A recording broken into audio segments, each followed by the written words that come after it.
எல்லாருக்கும் வணக்கம்ப்பா. எல்லோரும் என்கிட்ட இந்த ஜாப் பற்றி சொல்லுங்கள் அப்படின்னு சொல்லி கேட்டிருந்தீங்க கமெண்ட்ஸில். நான் முடிஞ்சளவு எனக்கு தெரிஞ்ச எல்லாமே நான் கமெண்ட்ஸில் ரிப்ளை பண்ணேன்.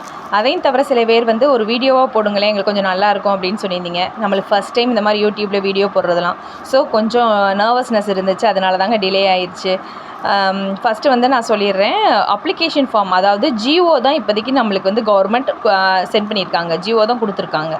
அதாவது இந்த மாதிரி இத்தனை காலி இடங்கள் இருக்குது, இதில் நம்ம காலி பணியிடங்களை நிரப்பி விடணும் அப்படின்னு சொல்லிட்டு நம்மளுக்கு ஜிஓ தான் வந்திருக்கு. இத்தனை காலி இடங்கள் டீச்சர்ஸ்க்கு இருக்குது, இத்தனை காலி இடங்கள் ஹெல்ப்பர்ஸ்க்கு இருக்குது, இத்தனை காலி இடங்கள் மினி சென்டர்ஸ்களுக்கு இருக்குது அப்படிங்கிறத தான் இப்போதைக்கு கவர்மெண்ட் சொல்லியிருக்காங்க.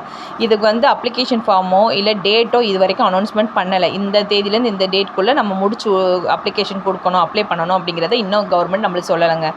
அதுக்கப்புறம் எல்லோரும் கேட்டிருந்தீங்க, செகண்ட் ஒன்று என்னென்னா எங்கே அப்ளிகேஷன் ஃபார்ம் கிடைக்கும் அப்படின்னு கேட்டிருந்தீங்க. எங்கே கிடைக்கும் அப்படின்னா எல்லா இடத்துலையுமே இப்போ ஆன்லைன் சர்வீஸ் சென்டர் இருக்குது, அங்கேயுமே அப்ளை பண்ணலாம். நீங்கள் போய் இந்த மாதிரி ஐசிடிஎஸ் டிபார்ட்மெண்ட்டுக்கு, அதாவது ஒருங்கிணைந்த குழந்தை வளர்ச்சி திட்ட அந்த ஜாபுக்கு டீச்சர்ஸ்க்கு அப்ளை பண்ணணும், ஹெல்ப்பருக்கு அப்ளை பண்ணணும்னு சொன்னீங்கன்னா அவங்களே அப்ளிகேஷன் ஃபார்ம் இருக்கும். நீங்கள் அந்த மாதிரி டீட்டெயில்ஸு, பர்சனல் டீட்டெயில்ஸு எல்லாமே கேட்கும். உங்களோட கிராஜுவேஷன் என்னது, என்ன படிச்சிருக்கீங்க அப்படிங்கிறது எல்லாமே கேட்கும். நீங்கள் அப்ளை பண்ணலாம். ரெண்டாவது எங்கே கிடைக்கும் அப்படின்னா எல்லா டிஸ்ட்ரிக்ட்லேயுமே ஒருங்கிணைந்த குழந்தை வளர்ச்சி திட்ட அலுவலகம்னு சொல்லிட்டு ஒரு ஆஃபீஸ் இருக்குது, ஐசிடிஎஸ் டிபார்ட்மெண்ட். அங்கே போய்ட்டு நீங்கள் அப்ளிகேஷன் ஃபார்ம் கேட்டிங்க அப்படின்னா அவங்களும் தருவாங்க. அவங்க கொடுத்ததுக்கப்புறம் நீங்கள் அதை அப்ளை பண்ணி டைரெக்டாகவே நீங்கள் கொடுத்துட்டு வந்துடலாம்.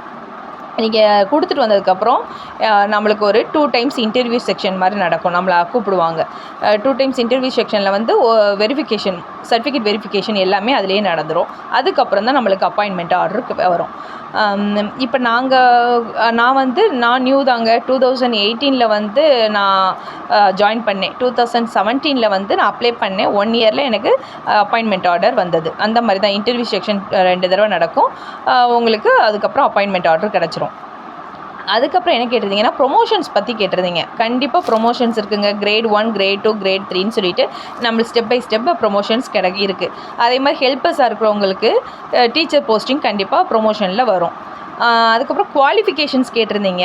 குவாலிஃபிகேஷன்ஸ் இப்போ ஹெல்ப்பர்ஸ்க்கு 10th குவாலிஃபிகேஷன் போட்டிருக்காங்க. 12th முடித்தவங்க அதாவது டீச்சர்ஸ்க்கு 12th குவாலிஃபிகேஷன் போட்டிருந்தாங்க. இதுக்கு முன்னாடி உள்ள வரைக்கும் எப்படி கொடுத்துருந்தாங்க அப்படின்னா ஹெல்ப்பர்ஸ்க்கு 6th 7th அந்த கிராஜுவேஷன் 10th முடிச்சிருந்தாவே போதும் அப்படிங்கிற மாதிரி தான் போட்டிருந்தாங்க. டீச்சர்ஸ்க்கு 10th குவாலிஃபிகேஷன் போட்டிருந்தாங்க. பட் இந்த தடவை எல்லாமே சேஞ்ச் ஆகிடுச்சுங்க. ஹெல்ப்பர்ஸ்க்கே 10th குவாலிஃபிகேஷன் கேட்டுட்டாங்க. டீச்சர்ஸ்க்கு 12th குவாலிஃபிகேஷன் கேட்டிருக்காங்க. இதை தவிர நாங்கள் டிகிரி முடிச்சிருக்கோம், நாங்கள் நர்ஸ் ட்ரைனிங் முடிச்சிருக்கோம், டிப்ளமோ முடிச்சிருக்கேன், நான் அப்ளை பண்ணலாமா அப்படின்னு கேட்டிங்கன்னா தாராளமாக அப்ளை பண்ணலாம்.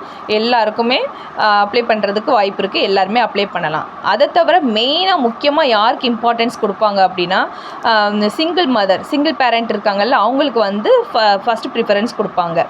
அவங்களுக்கு நீங்கள் அப்ளை பண்ணிங்க சர்டிஃபிகேட்ஸ், அந்த சிங்கிள் பேரண்ட்டாக இருக்கிறவங்களுக்கு கவர்மெண்ட் நம்மளுக்கு ஒரு சர்டிஃபிகேட் கொடுத்துருக்கோம். கணவரால் கைவிடப்பட்டோ இல்லை இந்த மாதிரி கணவர் இறந்துட்டாங்க, நான் சிங்கிள் பேரண்ட்டாக இருக்கேன் அப்படிங்கிறதுக்கு எல்லாருக்குமே அவங்கவுங்க வீட்டில் ப்ரூஃப்லாம் இருக்கும். ஸோ நீங்கள் அதெல்லாம் வச்சு நீங்கள் அப்ளை பண்ணிங்கன்னா உங்களுக்கு ஃபஸ்ட்டு ப்ரிஃபரன்ஸ் கொடுத்து ஜாபுக்கு எடுத்துக்கிடுவாங்க.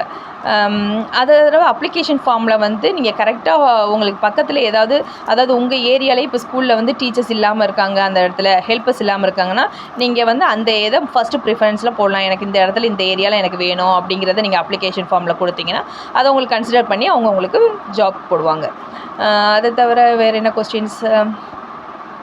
மோஸ்ட்லி எல்லாமே ரிப்பீட்டடாக இந்த கொஸ்டின்ஸ் தான் வந்துருந்துச்சு.